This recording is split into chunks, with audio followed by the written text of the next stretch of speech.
ইসরায়েলে অনেক ব্র্যান্ডের কিন্তু পণ্য বাংলাদেশে আছে, যে পণ্যগুলো দোকানে দোকানে পাওয়া যায়। ইতিমধ্যে তারা কিন্তু একটা আলটিমেটাম দিয়েছে। এই যে আজকে সকালেই জেনারেশন জি তো এখন বাংলাদেশের যারা 16, 18, 20 বছরের ছেলেগুলো এখন বাংলাদেশে প্রায় কিন্তু 4 কোটি থেকে 4.5 কোটি।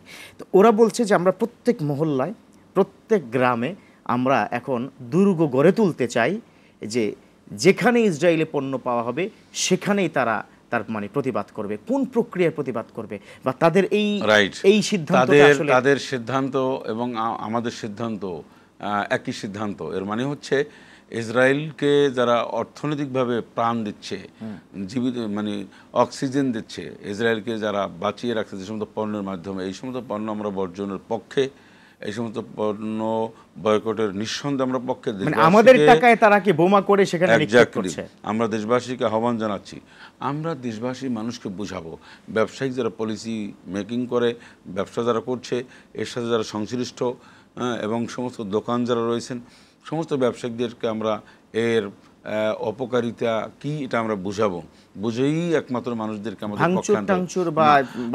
দোকানে ঢুকে মালচামানা বের করে ভাঙচুর করা, এটা করা যাবে না। এটা ইসলামের এটা কি অপচয় শামিল কিনা? অপচয় থেকে শুরু করে এটা পরিবেশ দূষিত হচ্ছে। আমরা ওই মানুষটাকে বুঝাবো যে আপনি ইসরায়েলি পণ্য রেখে রিটার্ন করে দিন। এই যে আপনি অক্সিজেন দিচ্ছেন, প্যাট্রোনাইজ করছেন এবং তাদেরকে যে আপনি টাকা পয়সা অর্থনৈতিক চাঙ্গা করে রাখছেন, এটা আমার মুসলিম ভাইয়ের আপনার পয়সা দিয়ে গুলি কিনছে, বোম কিনে আমার ভাইদেরকে হত্যা করা হয়েছে। আমরা বুঝেলি সহজভাবে বুঝবো, কিন্তু আমরা এই দোকানে দোকানে গিয়ে ভাঙচুর অথবা কোনো ধরনের কোনো ইসরায়েলি পণ্যকে আমরা একটা অন্যরকম সিস্টেম, একটা ভয়াবহ পরিস্থিতি সৃষ্টি করলাম। এইটাকে আরও কিছু সংখ্যক লোক রয়েছে, এইটাকে মোটিভেট করে বিভিন্ন রং লাগিয়ে তারাও আমাদের মতন এমন বিশ্ব মিডিয়ার কাছে দেবে এবং উপস্থাপন করবে। এবং তারা, আমরা তো এক দোকান থেকে কিছু পেপসি বা কিছু জিনিস আমরা এখানে ফেলে দিলাম, ভেঙে দিলাম, কিন্তু আরেকটা গ্রুপ কিন্তু রেডি রয়েছে তার দোকান লুট করার জন্য। তখন এইটা তারা আমাদেরকে রং মাখিয়ে একটা বড় বিপদ আমরা পড়ে যাব। সেই জন্য আমি উদারত আহ্বান জানাবো, আমার যে সমস্ত ভাই বোনেরা রয়েছেন, যে সমস্ত স্টুডেন্ট রয়েছেন, আমাদের নেক্সট জেনারেশন যারা রয়েছেন, আপনার মুরব্বীদের সাথে পরামর্শ নিয়ে কাজ করবেন এবং কোনোভাবে হস্তক্ষেপ করবেন না। আইন নিজের হাতে তুলে নেওয়া যাবে না। পরিবেশ পরিস্থিতি নিয়ন্ত্রণে রাখতে হবে।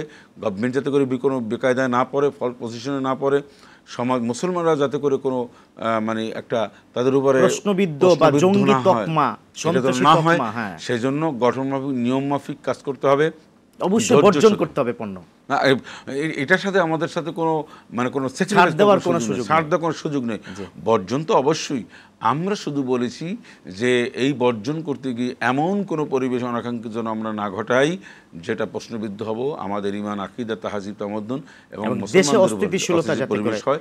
কারণ এখানে অনেক ধরনের অনেক প্রবলেম করার, অনেক ইন্টারন্যাশনাল রাজনীতি কিন্তু এখানে ঢুকে পড়তে পারে।